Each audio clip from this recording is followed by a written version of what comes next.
নাটক ও ওটিটির জনপ্রিয় অভিনেত্রী সাবিলা নূর অবশেষে পা রাখতে যাচ্ছেন রূপালী পর্দায়। বহুদিন ধরেই শোনা যাচ্ছিল তিনি সিনেমায় কাজ করতে চান, তবে সেটা যেন হয় ভালো কিছু দিয়েই, দাগ কাটার মতো কিছু দিয়ে। এবার সেই স্বপ্নটাই বাস্তবে রূপ নিল।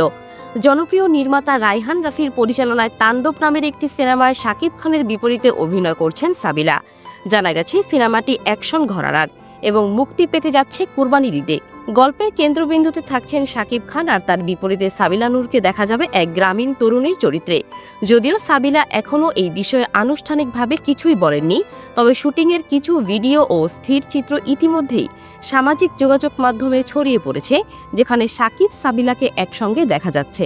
সাবিলা সবসময় চেয়েছেন বড় পর্দায় যাত্রা হোক একটি স্মরণীয় কাজ দিয়ে, কিন্তু প্রশ্ন হচ্ছে প্রথম সিনেমায় শাকিব খানের সঙ্গে কাজ করা তার জন্য কতটা লাভজনক হবে। কারণ সাম্প্রতিক বছরগুলোতে শাকিব খান বেশ কয়েকটি ঈদ কেন্দ্রিক সিনেমায় অভিনয় করলেও দর্শকদের মধ্যে তার কাজ নিয়ে রয়েছে মিশ্র প্রতিক্রিয়া। অনেকেই বলছেন তার সিনেমাগুলো এখন আর আগের মতো আলো ছড়াতে পারছে না, বরং নকলের অভিযোগ ও গল্পের দুর্বলতা দিয়ে সমালোচনার মুখে পড়েছে। এমন অবস্থায় যদি তাণ্ডব সিনেমাটি প্রত্যাশা পূরণে ব্যর্থ হয়, তাহলে সাবিলা নূরের জন্য বিষয়টি হতে পারে খুবই চ্যালেঞ্জিং। কারণ এটি তার অভিষেক সিনেমা। প্রথম সিনেমাতেই সমালোচনার মুখোমুখি হলে তার সিনেমা ক্যারিয়ার শুরুতেই হোঁচট খেতে পারে। অনেকেই বলছেন এটি সাবিলার জন্য এক ধরনের অগ্নি পরীক্ষা, যেখানে পাশ করলে ক্যারিয়ার আলো ছড়াবে, আর ব্যর্থ হলে হারিয়ে যাওয়ার ঝুঁকিও থাকবে। তবে ইতিবাচক দিকও রয়েছে। সাবিলার নাটকে যেমন জনপ্রিয়, তেমনি ওটিটি প্ল্যাটফর্মেও নিজের উপস্থিতি ও দক্ষতা প্রমাণ করেছেন। অভিনয়ে সাবিলা বরাবরই ছিলেন সাবলীল ও বিশ্বাসযোগ্য।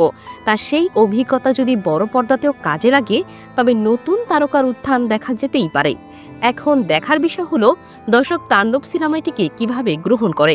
আর তার চেয়েও সবচেয়ে বড় প্রশ্ন, সাবিলা নূরের এই সিদ্ধান্ত তাকে কতটা এগিয়ে নিতে পারবে।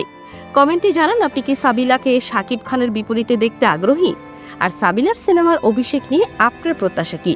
ভিডিওটি ভালো লাগলে লাইক, কমেন্ট ও শেয়ার করতে ভুলবেন না। চ্যানেল সাবস্ক্রাইব করে রাখুন এমন আরও আপডেটের জন্য।